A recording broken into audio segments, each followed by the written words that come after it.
bittersweet. It's bittersweet, right? It's hanging it up, knowing that I had the 22-year career that post 9/11, I could not have imagined a career trajectory that would have been any better. I got to do all of the things I wanted to do. But at the end, you step away from resources and support structure, and all of a sudden I don't go to work at the command anymore. I don't walk into the locker room every day. I don't see the guys on the range. I don't go to the shoot house with the guys. Like, those are things that aren't happening anymore. There's certain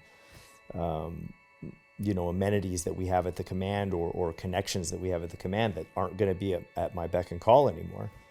And so there's a sense of like, man, it's rough to let go of that, like day in and day out, 100% support from the command and the people behind you.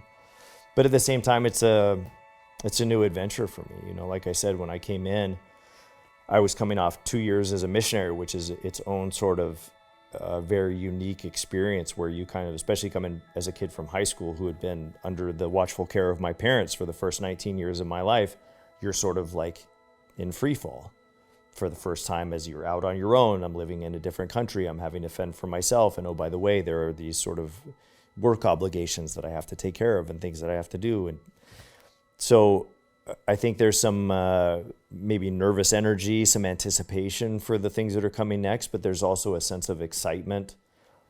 And I think I would be a lot more, I guess, maybe anxious about leaving the community, nervous, if I didn't feel like some of that brotherhood, or a lot of the people that I'm closest to, have preceded me in retirement. And there are organizations like Community First Project, like Untold Journey Foundation, and a number of other companies, the Tomahawk Strategic Solutions, and some of these other people who are in that sphere, that are going to be opportunities for me to collaborate with those people, to train with those people, to work with those people, to come to events like this and form teams that are completely disparate from those other organizations like the Neptune Raiders, and say, hey, we're going to form a jump team that's going to go do this other thing. And I think the more guys from our era within the teams that are getting out, the more of those organizations that are sort of coming into existence, and people realize, like, we want to continue touching base with the guys that we worked with for so long, because those